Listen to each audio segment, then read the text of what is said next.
अस्सलाम वालेकुम, मैं तुहाडा वैस घुमन सियालकोटी। जुम्मा मुबारक होवे। ते की हाल है तुहाडा सारिਆਂ ਦਾ ठीक ठाक हो, खुश राजी हो ना। चलो मेरा अल्लाह तुहानू सारिਆਂ ਨੂੰ सलामत रखे, खुश रवो, राजी रवो। चढ़दे पंजाब तो लैके ते पूरी दुनिया दे विच वसन वाले मेरे फैन फॉलोवर, मेरे सपोर्टर, मेरे चाहण वाले, तुहाडे सारिਆਂ ਦਾ बहुत बहुत बहुत ज़्यादा शुक्रिया। बड़ा शुक्रिया इस वास्ते अदा करना कि तुहाडी सपोर्ट की वजह तो ही मैं अज इस मुकाम ते हाँ। होर मैनू किसी मखलूक ने ना फॉलो किया, ना सपोर्ट किया, ना ही मैनू अगे लैके आए ने।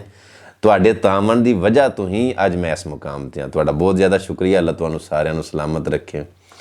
अज का मेरा एक निक्का जिहा पैगाम है।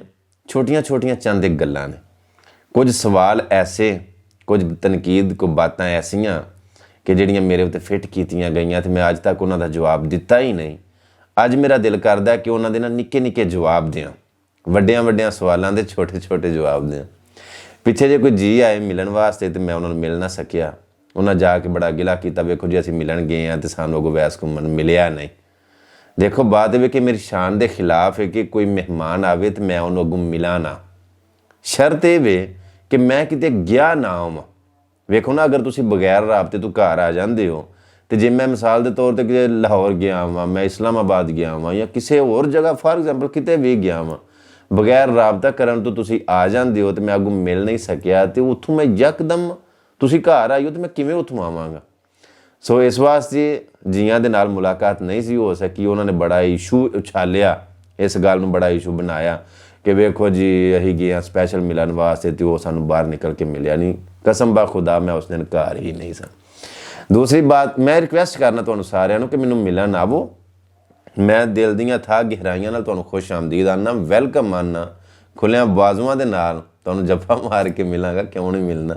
जुम्मे वाले दिन जुम्मा पढ़ के बाद दे विच यानी कि 2:30-3 बजे तो लैके ते रात 8 बजे तक तुसीं मेरे नाल मुलाकात हर जुम्मे, जिहड़ा भी बंदा मैनू मिलना चाहे जुम्मा पढ़ के बाद विच आइए तो तुहाडे नाल मुलाकात मेरी हो जावे करेगी। दूजी गल ये भी कि राबता कर जिहड़े दूरों मिलन वास्ते आउण वो राबता करके आउण, किते इंज ना होवे कि बगैर राबता करन तो घर आ जान। चलो अगों उन्होंने मतलब उन्होंने खिदमत सेवा तो होगी लेकिन मेरे नाल मुलाकात नहीं हो सकेगी। दूजी बात यह है कि बड़े जी ये गल आंदे ने कि असीं अवैस घुमन नूं कॉल करने तो कॉल रिसीव नहीं करता। यार मैं तुहानू पुछना कि तुसीं हर वक्त वेले हुंदे हो, हर वक्त फ्री हुंदे हो, यानी कि 24 घंटे तुसीं हत्थ 'च मोबाइल फड़िया हुंदा? नहीं, इंज नहीं हुंदा। तुहानू भी बेशुमार काम होणगे। एक मिसाल तौर पर जिमीदार बंदा माल डंगर रखिया तो आखिर उन्हें डंगर का पट्ठा दत्था धारा छारा दूजा तीजा काम करना।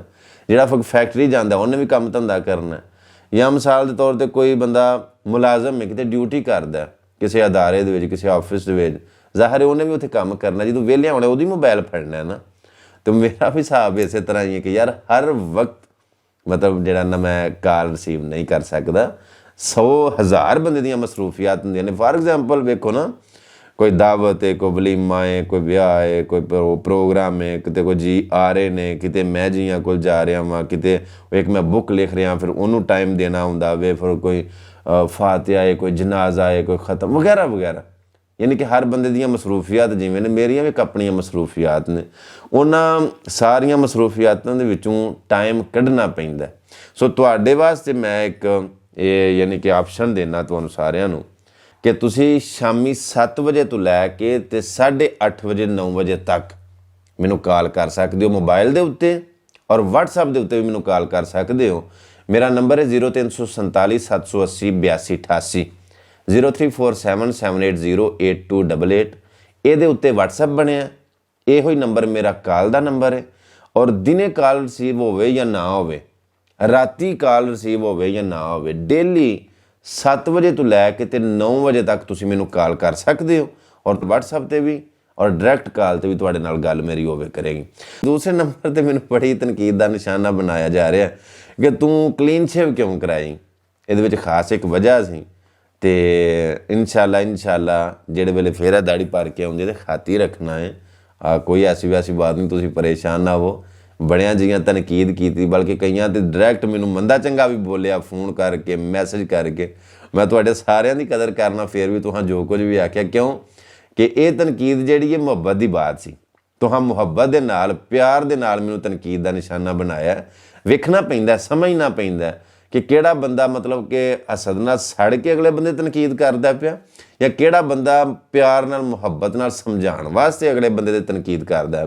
ਸੋ ਤੁਸੀਂ ਮੈਨੂੰ ਮਤਲਬ ਸਿਆਣੇ ਹੋ ਨਾ ਸਾਰੇ ਮੇਰੇ ਨਾਲੋਂ, ਤੁਹਾਂ ਮੈਨੂੰ ਸਮਝਾਇਆ ਕਿ ਸ਼ੇਵ ਸ਼ੂਵ ਨਹੀਂ ਕਰਾਈ ਦੀ, ਖਤ ਰੱਖੀ ਦਾ, ਤੇ ਮੈਂ ਤੁਹਾਡੀ ਸਾਰਿਆਂ ਦੀ ਮੰਨ ਲਈ। ਬੜੀ ਮਿਹਰਬਾਨੀ, ਤੁਹਾਡੀ ਤਨਕੀਦ ਕਰਨ ਦਾ ਸ਼ੁਕਰੀਆ, ਔਰ ਇਨਸ਼ਾਅੱਲਾ ਦੁਬਾਰਾ ਖਤ ਹੀ ਰੱਖਾਂਗਾ। ਆਪਣੇ ਆਪਣੇ ਜ਼ੌਕ ਦਾ ਇਜ਼ਹਾਰ ਕਰੋ।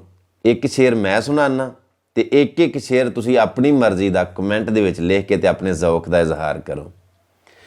ਐ ਦਿਲ ਤੁਝੇ ਦੁਸ਼ਮਨ ਕੀ ਪਹਿਚਾਨ ਕਹਾਂ ਹੈ, ਐ ਦਿਲ तुझे दुश्मन की पहचान कहाँ है, तू हल्का यारा में भी मुहतात रहा कर। यानी कि दिला तेनू की पता कि केड़ा तेरा सज्जन है ते केड़ा तेरा दुश्मन है, तू यारां संगियां दी महफल दे विच भी एहतियात करिया कर।